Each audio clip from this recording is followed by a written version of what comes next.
What's up, everybody? This is your boy Lone Man coming at you live once again. Well, not really, just videotaping this, but this will definitely be guys going to be on the website. So you guys ready for that? You guys got camera friendly faces.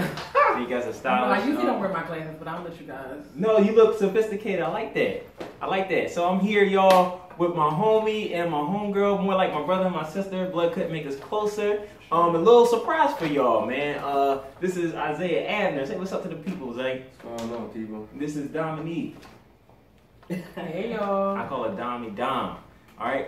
Cheney Lincoln. LU. What better way to see you? What better way to do it? First HBCU. Yeah. Stop it. That's false. The controversy. And speaking of controversy, y'all, we can say that for a different video. But go ahead. We'll say that for a different video. But it's definitely, all jokes aside, it's definitely good to and I definitely that's amazing because we it's a couple people who were supposed to be here, but they wasn't able to make it, unfortunately. Some people might walk in. I don't know. We'll see. But it's just great to have. It's interesting that we have the first black HBCUs. HBCU. It probably won't be a rival here. Don't worry. Yeah. No rival today, man, because we both are standing united as historically black colleges and universities. But I just want to welcome you guys. Thanks for being here. The topic tonight is still unequal, a real nightmare in the dream. Still unequal, a real nightmare in the dream. It's a lot of controversy going on. I want to throw out some names for us, and we're gonna go back. Philando, how you pronounce his last name, y'all? I think it's Castile. Castile, yeah, Philando Castile. We have Alton, right? Mm-hmm. Alton Sterling. We have Freddie Gray. We got Mike Brown. We have Eric Garner. We have Trayvon Martin. We can take it even back to Emmett Till. What do these names have in common? All unjustly killed. All unjustly killed, y'all. And that's that just brings to my mind, if we think about it, in August, on August 28th, will be 53 years. It'll be 53 years since Martin Luther King gave his "I Have a Dream" speech. Mm-hmm. So we're not even a year. We're not even a century, away from that. And while things have changed, we got a black president. Shout out to Barack Obama. Job well done, sir. We are still having problems. So just real brief, and preferably if you guys had one word to describe what's going on in this nation at this time, what would your word be? Starting with ladies first. Only one word? One word. I need two, but all right. I'm sorry, Shimon. I gotta take my two. That's fine. Go ahead. I'll take two. Words. I'll take two. We all got two? Okay. I'll take too one. comfortable. Too comfortable. Wow. Okay. Evil. Wow. Okay. So, explain. Too comfortable. All right. So being a little over 50 years away from the whole civil rights movement, I Have a Dream speech. If you see those people during those times, they instill certain values in their families. Yeah. It was a constant work. Like everyone was not everyone, but a lot of people was constantly working, making sure certain things was still happening. Mm-hmm. We got comfortable and we got accepted a little bit more. When a lot more people were like, "Oh no, you don't have to plead your case to be here. I like you. Come on in." Wow. So somewhere along the lines, we felt like we didn't have to fight for it anymore. Yeah. Okay. And we stopped teaching the things that needed to be taught for our kids to advance. Mm-hmm. And then we also got away from making sure we built our own empire. Because Yeah. at the end of the day, they want to snatch away what they have allowed us to think we can have. Yeah. Okay. I like that. What about you? Evil. Yeah. I mean, the world we live in, the violence, everything being taken away from us, like she mentioned, we've been too comfortable. But more importantly, just the evil of killings. I mean, if God told us anything from the Word, Yeah. I mean, taking someone's life injustice is it's evil. Right. So that's why I use the word evil, especially for today's events. It's just an evil path that we're going down, and hopefully, something can change that. But yeah, honestly, I don't see that happening anytime soon. I hear you. All right, that's good. Both great points, man. There's a certain topic that's been has been recently, you know, with the killing of the police officers in Dallas. Yeah. There's something that's been going on. Two words they've been using: martial law. What y'all think about that? Martial law. I would have to digress for that because I have not in the last 48 hours Been on Facebook. It's been crazy, but right? I log on to log right back off. I'm like, never mind. And the killing, I am actually completely ignorant to the killing of Dallas, like the cops in Dallas. Like I have seen what's going on, but have not dived into it just because I need to kind of like center myself. I understand. I'm the same way. Yeah, I had to center myself, and that was like, more. I'm okay. Okay. You know, I'm all about mental health. Yeah, I wrote on Facebook today. I mean, martial law, obviously, if you know what the term is, it's a state of control. So they always want to test to see if they can implement something. So the violence, in some ways, can be premeditated just to see if they can implement martial law and quote unquote get away with it in regards to our society that we live in today. Right. So the fact that they are mentioning martial law, it's not nothing new. Right. It's not nothing that's surprising. Yeah.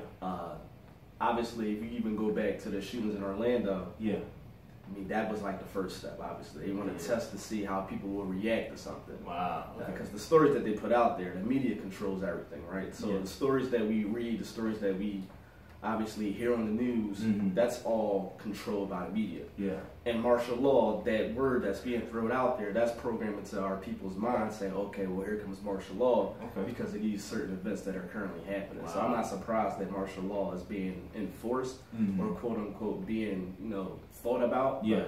Yeah. I'm not surprised about it at all. Yeah, it's getting crazy. I just on the way home, I looked at this guy. He was pulled over by the cops, and just the look on his face, it was like, it make you want to pull over right next to him, like, brother, I'm here with you. Yeah, and I almost didn't look at him too long because I didn't want them to. What you looking at? You know what I'm saying? Right. So just different. We gonna get into these questions, man. I got a couple questions. Some of them came from me. Some I actually got from some friends. Okay. I think I sent them to you guys through text. Yeah. So did you guys get a chance to look at them a little bit? Yeah, just a little bit. All right. So once again, our topic here is still unequal, a real nightmare in the dream. What do you guys think about that? Before we just dive into the real questions. Indeed, a real nightmare in a dream. So I mean, for me, I think I was too far. I automatically go back to Martin Luther King. But for me, being a black woman trying to live out my dream, but walking through a nightmare, like literally awaken this nightmare, still trying to push what I feel like God has called me to do, in a world that's pushing against me to keep me from doing what He has called me to do. Right. So that's the nightmare is just combating everything that's coming towards you. Yeah. That has been here, but is now seems greater. Yeah.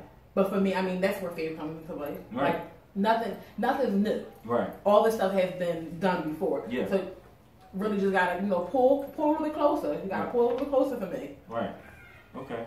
What about you? What you think? To piggyback a little bit what she said, obviously our faith is being tested right now. Yeah. And the fact that obviously the quote unquote the American dream. Yeah. And then the world that we live in today it's a nightmare right now. Say you deep, man. We get so deep, bro.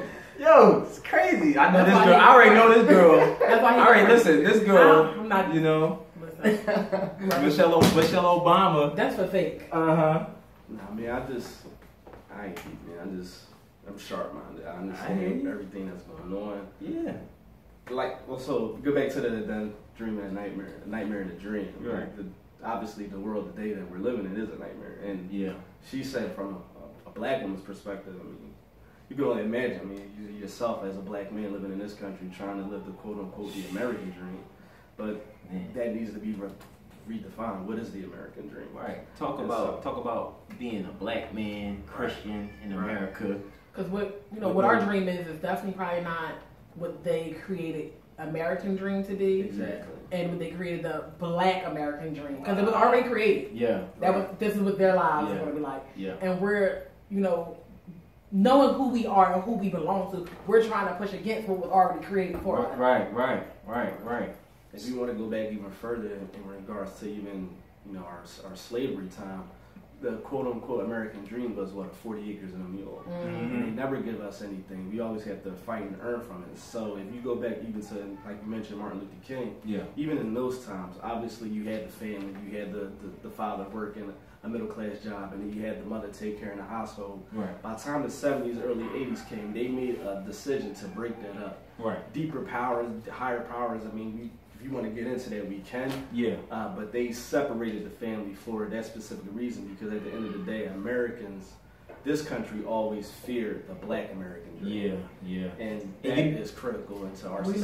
We know what happened in the 80s. Right. And you know what? I kind of got into a little debate with my brother-in-law. Okay. And a couple other people. Well, not a debate. We were just conversating, I'll say, because it was everybody had great points. Right. And one of the things that I said, and I was even talking to Cheney alumni Twin. Remember Twin? Yeah. When she was at the wedding as well. Okay.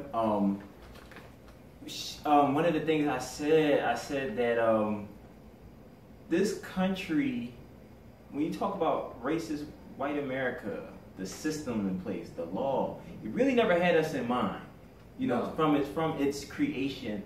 And I think one of the biggest issues, while it's not spoken out because it's a spiritual issue, number one. Mm-hmm. Number two, I think the problem that this system, this law, and anything that agrees with the system, we have good and bad white people, good and bad black people. So please don't take this out of context. But for what we call it, Euro, you have Afrocentrism, and you have Euro, the European mindset, or the westernized mindset.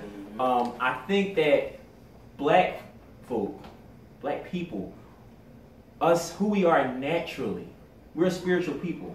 Yes, you agree?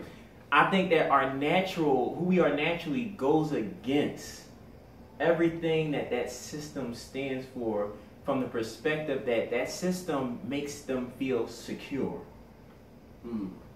Now, I mean, the system was built off of greed. Right. And I think that we challenge that. In power. Yeah. And we do. Like, right. From the day we stepped foot on this land. Yeah. Even though some of us already here, but the day we stepped foot on this land, we learned how to cultivate the land better than nothing. Mm-hmm. Even now, look at how the oppression we go through. We still are able to, and I wrote, we're able to adjust and adapt to almost any situation. I mean, if you want to take it there, we can take it there, because we could go. Come on. This ain't scripted. This ain't scripted, y'all. By the way. Okay. I mean, so I wish y'all would know. I'm about to be educated. Yeah. So I mean, obviously, black people are the most intelligent, the most smartest, strength-wise, all across the board. We're smarter. We're more intelligent. We're more stronger. Mm-hmm. Obviously, we're more spiritual, but within ourselves, we're just the person in this world. We are the people of this world. Right. And so that the fact that you say that they have a system that's created based upon for them, they know that, but we don't as a people. Yeah. And so if we was to obviously figure out how we did it before, because we did have our own black businesses, we did have our own black Wall Street, we did have black everything. Right. And they feared that because obviously A was more organized, and B, they feared that because we don't need them to run their country. If black people did not live in this country would not be successful. It would drop within 10 years. Yeah. And they know that. So because we are the consumers. Right. So obviously, being a black man in this country, I get what you're saying in regards to the system that is designed for them. But we're always trying to obviously find a way to be successful in their system. Right. And it will never work because of the exactly. Never built for us. So and it goes against, it's so deep because it goes against our nature. Right. It goes against our nature. It goes against everything that we are as a human race. Right. So, okay, my question would be so do we want to belong or do we want to create our own? That's where I think the confusion and the division is. A lot of people are confused about who they are in general. Yes. Okay. So, we gonna get to that. We gonna get to that. I didn't mean to come in. No, this is good. This is great. I'm sitting there. I'm like, oh, this is great. No, your mind been here, bro. Let me activate. Listen, they killing my questions. Life. They killing my questions. So listen, man, real quick, and this is a little clip here question. One of the things that my aunt and my mom and my uncle used to always say, I agree, when I started getting my word, was they used to always say that we are the Jews.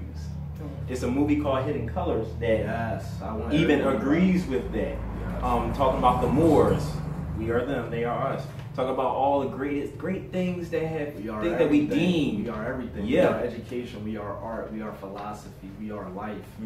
We are everything. So would you guys agree? And here's the thing why I say that I am in agreement that we are the Jews, that the Bible actually are, the Israelites. Because when you look at their characteristics, their personalities, it matches us all the way through. Yeah. Even the things that they go through, it's almost a repetitive thing. They turn their backs from God, they are enslaved. They forget about God, they're enslaved. They forget God redeems them because they turn back to Him. Then they forget about Him, they're enslaved. Same thing with us. And would you guys agree that we are not in God as we should be? Oh yes, absolutely. Definitely. And personally, some of that I chalk up to us. Yeah, absolutely. I definitely chalk that up to us. To the saints.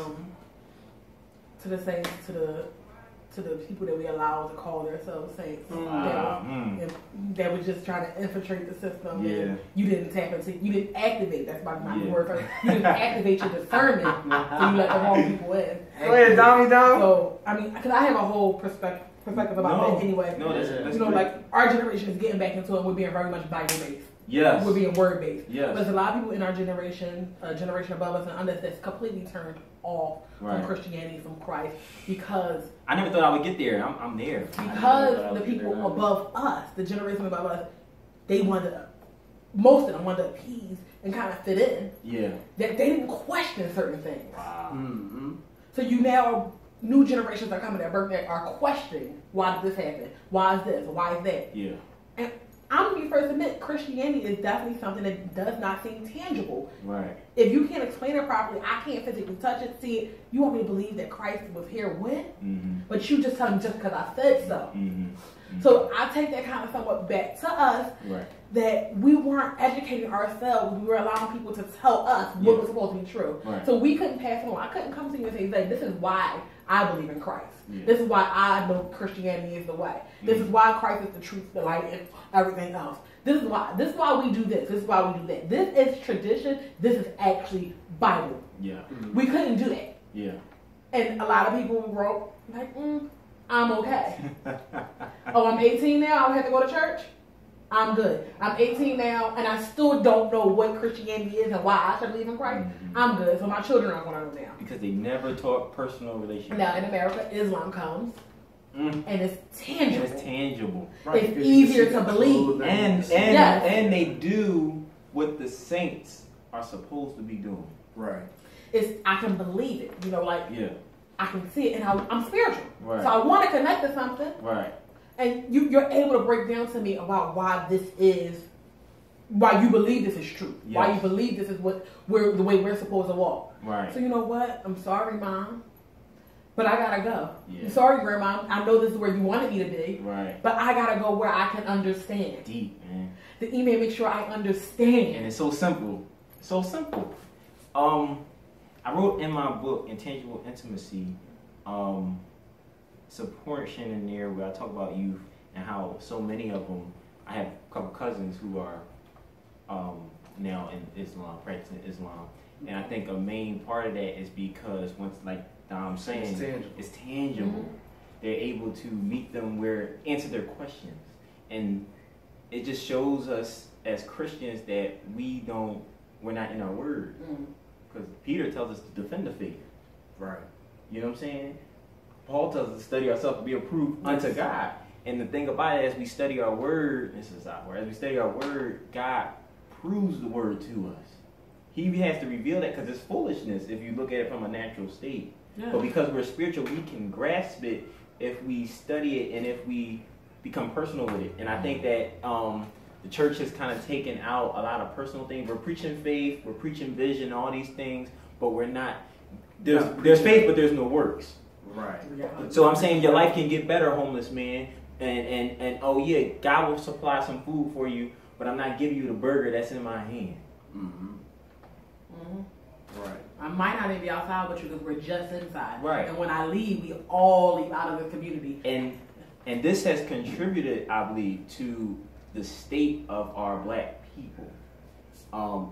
Why drugs continue to, we know it's a problem, but why it continues to ravage our communities. You want to look at it on a surface level, or you want to look at it on a spiritual level? Well, that was a rhetorical question, but we can talk about it, though. Well, obviously, I mean, how drugs get here. I mean, like, quote unquote, I don't want to quote the great Nino Brown, but there's no profit in Harlem. I mean, I mean, people, that's brought into our society for a number of reasons. Right. I mean, for personal gain, for greed. Yeah. But obviously, like you mentioned, that's destruction, though. Yeah. Absolutely. That's the breakdown of the black home, because that's the most strength. That's the strongest thing in regards to our growth as a culture, as people, period. Right. That's very essential to our growth and to our generations going forward. Like you just piggyback on what she said, that personal relationship with God is so essential in our people, especially because obviously from the very beginning we are spiritual people, right? Yeah. So that personal relationship is very important. I can attest for me, I'm just tired of doing it by myself. Like I thought I was so strong, so gung-ho to do it by myself, and I would always get like 2 steps forward, but then I was always go 4 steps back. And so I just made a decision to myself. I got on my knees and I prayed, and I was like one of the longest prayers I did. It was like maybe like 20-25 minutes at that time. Right. And I just asked God, I don't want to do this by myself anymore. Right. And it got to a point where I went to church one day, and then obviously, at the end of the church, they asked you, do you want to be baptized? Do you need the church to join? I just went up to the front of the church, and then from there, obviously, you get into the Word, you get into the understanding of how Christ can work in you. Right. And you see that, and then other people that are around you, closer around you, start to see it. And you saw that, even your wife mentioned it, she mentioned it, and you started changing a little bit. And I was like, shut up. But, I was joking.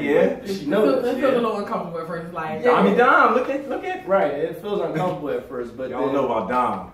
I think if we preach to our youth that personal relationship with God, and then they see, obviously, from your past experiences, and they see where you came from before that relationship to where you are now. Right. I mean, you can do that. You don't need a bachelor's degree. You don't need a master's degree to be a part of His kingdom. Yeah. So, and keep it real. You know what I'm saying? Right. We still struggle, man. That's why I said, enough people don't preach the reality. Right. Exactly. Right. They really don't. Nobody want to put their faults. Like you ain't got to tell your business, but I need to know how what you're telling me in these scriptures relates to me, because like you said, it's foolishness. Right. So you have to live the word. Like you have to live so you can constantly proclaim to other people what's to be true. Like what it is. You can't sit here. Because the Bible says this. Okay, so the Bible said this. How did it work for you, Shalom? What happened that you needed to like, because I know He said, so I was able to push through, and now I'm here. Right. Wow. All right, so look, we're gonna get to these questions, man. Y'all ready? We ready. All right. So, question number 1. Just what are your thoughts on recent killings of Alton Sterling and Philando Castile? What are your thoughts? Let's start with the second one for me, and some people might not like it. But Philando, this is a Raw for Real blog segment, so I actually don't think that came from a place of racism. When you watch the video and you hear him in the background, he was genuinely like upset. You can hear him in the background like F, like if you listen to that. So I don't think that came from a place of racism. Right. But it came from a place of fear. Right. And that's why, the Bible talks about not fearing. It came from a place of fear. When you walk in fear, you end up in the wrong place. Yeah. Like you move in the wrong place. Dom, you tearing it up right now. I mean, like Pastor Mark talked about it one time how he was back home and a catbird, something will happen to Philly. Catbird jumped out the tree. They will chase you, and he realized he starts running and almost ran into a car. Right. Because he was running through fear. Yeah. And Paul said if he just stood there, the bird would have stopped moving too. Right. And that's the same with the officer. He seen a black guy, her gun. He moved. He would probably move the same way. The cop would move to grab his gun. And it was like, nah. Right. if you in the video, he was standing the whole time still pleading his case. He wasn't. It wasn't from an arrogant point of view. The voice, you didn't in the voice, it wasn't arrogant. It was very much like, no, I told him don't move. Like, no, like, I want y'all to hear me. Right. In the background of it, you hear my ass, like, he really was in a bad place at that moment. But did he say that before he shot him? What? Did he say that before he shot him? Or? So the thing is, the video started right after he shot him. Right. Wow. So we see the reaction right after he shot him, where he's standing at the car, still kind of like holding the gun to the window. Yeah. I'm assuming because he probably didn't want the woman to reach over and grab the gun. Right. So he's like holding the gun to the window. The female's holding a phone recording on Facebook Live. Yeah. And as she's talking, you can hear him like Miss Philando. You hear him in the background. You hear the officer in the background trying to plead his case over top of her. Like, no, I told him not to move. Right. I told him don't move. Like, and her thing was, but you also asked for the license and registration. Right. So although he may not have been racist, he definitely might have feared a black man. Yeah. And I can't. Somebody recently posted on Facebook. They naturally fear us, though. But just like how we're naturally spiritual, they naturally fear us. But I ain't gonna talk. No, you fine. The girls, I wish I knew who said this, but she was like, if you fear us, then don't sign up to protect us. Wow. Wow. So I may not be racist, but the perception of what people are giving causes me to fear. I'm gonna speed this up, we in child welfare, right? Yes. And, my God. And I can't be mad at them having a perception, but I did what she said. Don't sign up. Right. If you fear, don't sign up. Right. So in child welfare, luckily this is not my job. But if I sign on to be a case manager.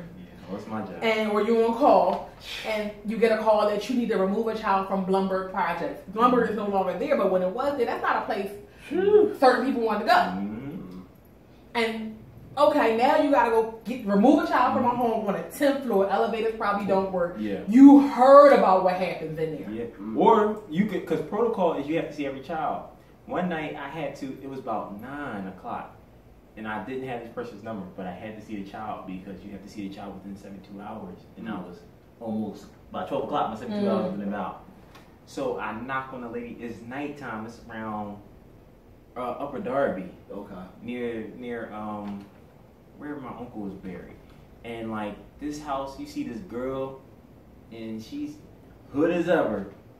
And she opens the door for me. Mm-hmm. First she talks to me from the windows. I'm talking to her. She opens the door for me. Crowd of excuse my terminology, crowd of dudes. Okay. Crowd of homies. You know what I'm saying? And they looking at.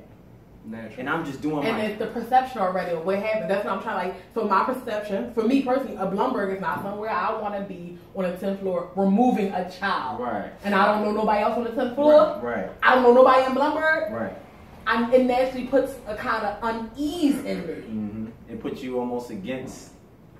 You get so technically me honestly. Yeah. If something happened while I'm trying to remove this child because I already had this unease. Yeah. And my passion for children, only person I'm trying to protect in that moment if something happened is the child. But other than that, all the rest of y'all going down. Right. Sorry. Yeah. Because I'm already uneasy. I have the perception that like what happens here. And you train. That's another thing. So all the rest of y'all I'm just trying to protect the child. So does the training? The rest of y'all going. Does the training intensify? Training goes out the door a lot of times. The fear by making them aware. Usually we just talk with the. With the cops. So we'll go back. Okay. What's your thoughts? It's killing. It's murder. Because a cop. What is a cop? First thing you think of a cop is what? Protect and serve. Yes. Mm-hmm. They're not protecting. They're damn sure you're serving. Right. So I mean, if he's in a shoot off, the guy has a gun and he has a gun. A cop is trained to disable that person, not kill them. So why are they not shooting people in the legs, arms? Yeah, what happened to that? No, because some of them say they're trained for deadly force. Yeah. I heard they were trained to kill. Now, here's my thing. In my job, and that's what I thought. But I'm hearing cops say that's how they were trained. But listen, check this out. This is my thing. Use deadly force. This is my thing. Wow. Like with my job, I was a cool case manager. My job is to make sure kids are safe. Mm. We're the children police, basically. So, you know how many times I've ran into cases where I could have removed the child, but because I was sensitive and remembered how I was brought up, I remembered that there was a time when I didn't have a bed. You know what I'm saying? I remember there was a time that my mom didn't have all that money. I remember there was a time where we've had leaks. We've had holes in the ceiling. Right. We didn't have, I had to sleep in the same bed as my sister. You know what I'm saying? I remember those times when my mom did not meet the standards. But because I remembered that, in spite of all my training, it caused me to pause and try to work the, you know what I'm saying? You work activated the system. that discernment. Right, activate. So, could we say that it's the absence of our reverence and acknowledgement of God in our system that is causing these cops, even some cops that while they've done a bad thing and it looks very bad, we don't know them personally. They may have been good people. They may have good friends. What do you guys think about that? To the Phil Don situation, that may be true. Right. In regards to Alton Sterling, that's not true though. Right. That was That was an execution. That was. very much I'm in control. Yeah. Right. Yeah. Yeah. That was a definitely. I'm gonna show you who's in control. Yeah. Even though you weren't, your piece was. Mhm. Sorry, because you couldn't even get him down by yourself. Right. Right. But that was. It looked like the other cop. I don't know what he was doing. The other cop. I seen it was like a husky one and a Yeah, they're both smaller kind of one. it. Yeah. But one was smaller than the other, right? Yeah. The one who shot him, he was more like doing most of the work. It seemed like. So it's a mess, y'all. But just okay. So this brings me to my next question. What is protocol for being confronted by police as a black male? You can take this one. Is there such a thing? I'll get your thing too, but No, let's it's start not. with you. I could tell you a story. It was the night of Freddie Gray got killed. We were going out and he got pulled over by the police. Yeah. But the way we got pulled over was real suspect because they were already in the parking lot when we pulled out. Yeah. As soon as we made that right to, obviously pull out, they pulled us over. Yeah. So my thing is this: why couldn't y'all stop us before we pulled out of the parking lot? Because obviously y'all seen us and y'all followed us. Right. And so your protocol is to obviously do what they say, but in your mindset you're still worried about your life because they're taking our lives. Right. So by the grace of God, you say a prayer and make sure you get home safely. But obviously, in regards to the black man, there is no protocol in regards to dealing with the police in this day and age. I mean, because it's like they tell us not to resist. Okay, Right. some of us have not resisted. So Right. let's keep our hands in plain sight. Some of us do that and it don't where work. it still goes. Right. So what is the protocol? There is no protocol. Right. Honestly, I try to stay away from the police. Right. Just because I know they fear me. They fear us, period. Your description of you Exactly. is just very much. Tommy, what you think? And for me, I'm not a black man, Right. but I have a younger brother who will be 21. Right. That's always in the neighborhood. Like he plays basketball. I have a boyfriend who's 6'3", as dark as they come. Yeah. Right. I have a father who's about 240 and very boisterous and will tell you. So I always think about like what would happen